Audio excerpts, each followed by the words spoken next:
Hey golfers, I'm Drew Mahowald of Second Swing Golf, out here today on the putting green at Braemar Golf Club with Andy Thompson, a putter fitter at our Minneapolis store and also AimPoint Level 3 certified, which is not a very common thing out there in the golf industry, Andy. So because of that today, we're going to talk about reading greens and specifically using AimPoint to do so.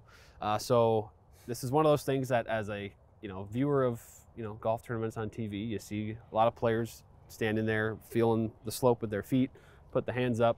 I'm not exactly sure what that all means. So today I'm going to try to learn about what that means. So I guess, Andy, we've done we've talked to you a little bit recently, done some videos and some interviews. One of the things that you've mentioned, there's really 3 keys to putting, and one of them is reading the greens. So I guess talk to me about how you got into AimPoint. What is AimPoint? What is the method behind it? And ultimately, how does it help golfers make putts? Yeah, I was introduced to AimPoint basically through David Adele, who knew Mark Sweeney, and Mark was looking for the top putting instructors in the U.S., and he wanted to teach us how to read greens using this new method that he had devised.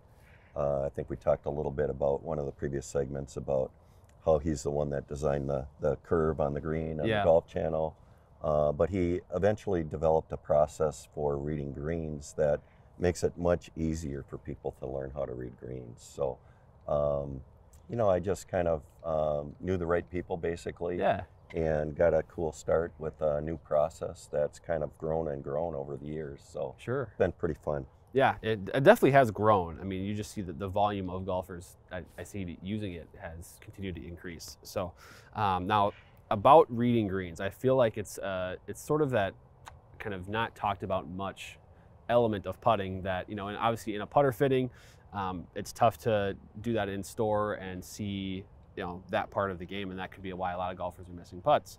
And so, we can talk about the putter and, getting your speed right, getting your putting stroke that fits your putter, but you can't make all those putts if you're reading the green incorrectly. So I feel like someone that's maybe a bit of an amateur when it comes to reading greens. So I guess how would you help me get started here with the AimPoint system? Well, first of all, I'd like to just see what you're doing now and how you're reading it and how effective you are. I mean, some people read the greens pretty well with their eyes and don't necessarily need AimPoint. Most people improve with AimPoint, but let's just see how you're doing. Yeah. And, the other thing I wanted to point out is that these are all married together. Right. It's just not green reading as a separate element. It's the green reading flows with the alignment, how you roll the putt, what your face is doing at impact, and your speed. Yeah. And they all have to work together. Right, and that's why all these elements, whether it becomes putting instruction, AimPoint instruction, or a putter fitting, they all come together. You need all of them to make sure you're putting the best that you possibly can. So today is talking about AimPoint and reading greens. So what we're going to do, we've got a putt set up here that does have pretty good slope to it, I think. Yeah, it does. So I think what you were kind of going for is I'm going to just read the putt and putt it as if I was out on the golf course by myself, no AimPoint included, and then we'll kind of talk about AimPoint and how that can maybe help me out. Cool. Let's do that. Let's do it. All right, so we were facing about a 15-footer here, give or take. Yep. And I can already see just by my naked eye, this is going to go a ways left. Now, in terms of my process, I guess, I will look at it from behind. I'll look at it from the other side of the hole, and then I also like to do something right in between and kind of get just a feel for uphill, downhill. Yep. But that's really all I do.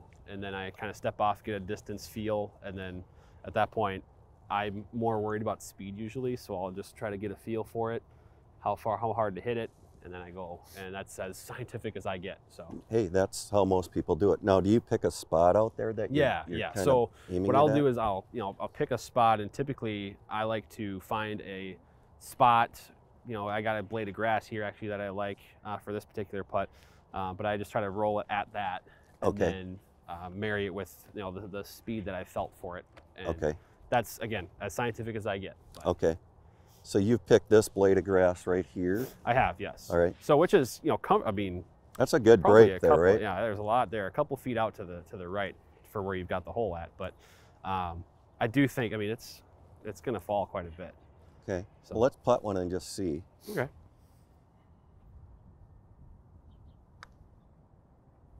I hammered it.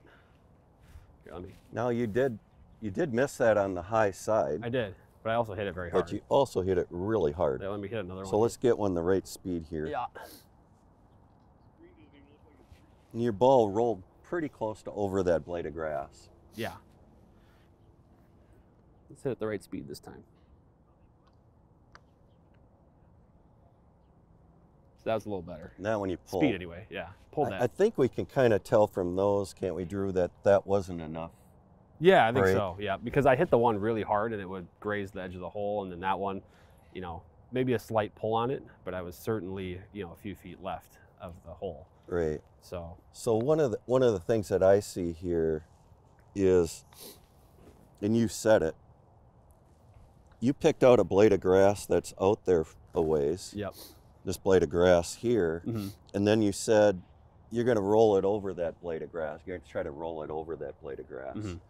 What that doesn't account for, and this is how people misread putts, is they don't account for how much that putt has curved from here to that blade of grass. Mm. So it doesn't just start curving once it gets here and then start going. Right. So it's actually curving Okay. prior to that. So I might not. Did I even pull that last one? Because I obviously You was pulled left. it. You actually hit it inside of it. Yeah, but like, was it because it sloped before that, or was Exactly. it? Okay. Exactly. You probably hit that at the blade of grass. Right. But it curved and then went underneath Okay. it. Okay. I guess yeah. So here's That what makes sense. people actually do is they actually think they're aiming it here, but through experience, their brain kind of figures out that that isn't going to work.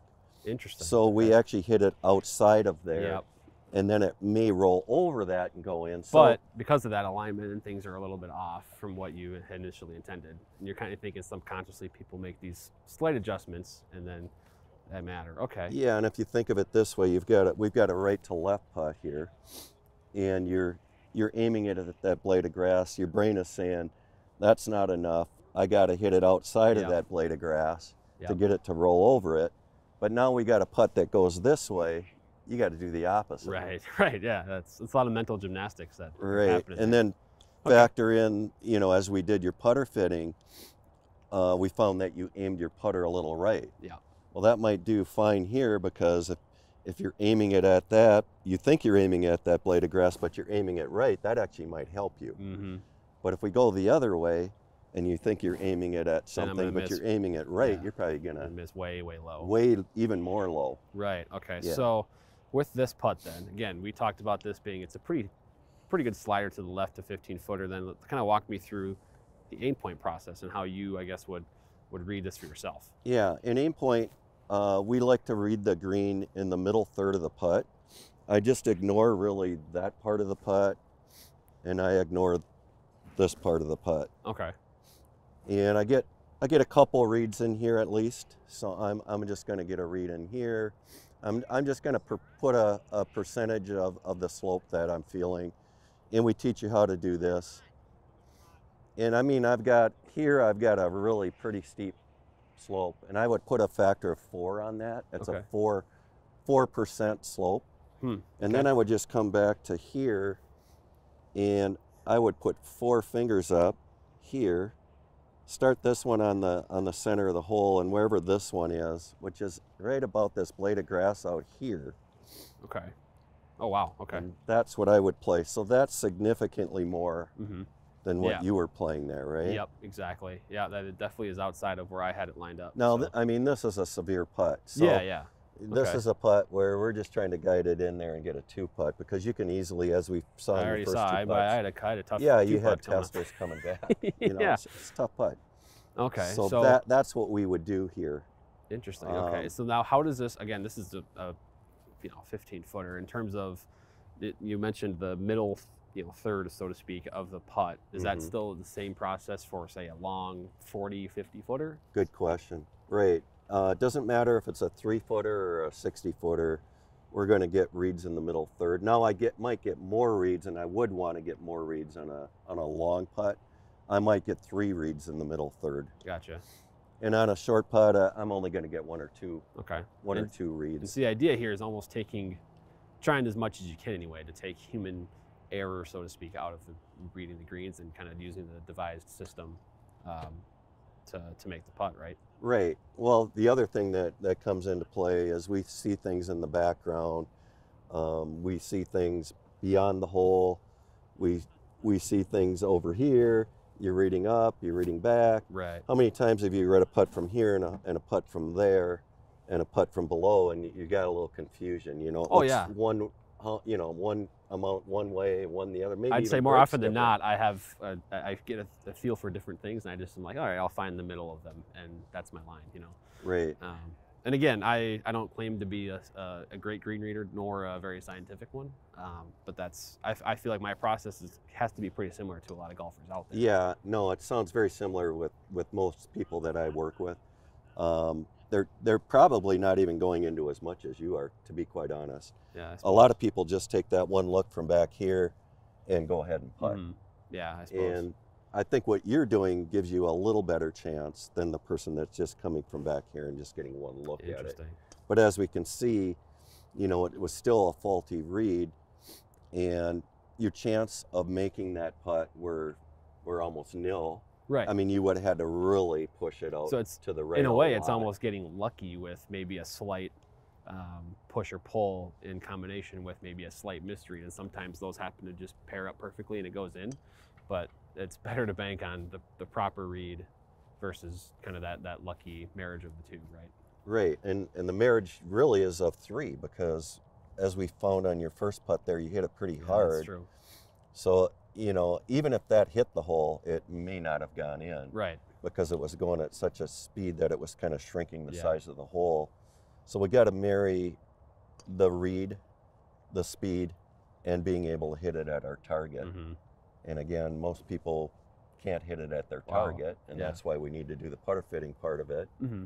And then speed is important too, because if we don't have the right speed, you know, we can get a read that's really good, but we're still not going to make the putt because we didn't hit at the right speed. Right, exactly. Well, yeah, we're talking about all three of those elements: reading greens, getting the right speed, and making sure you're on the right line.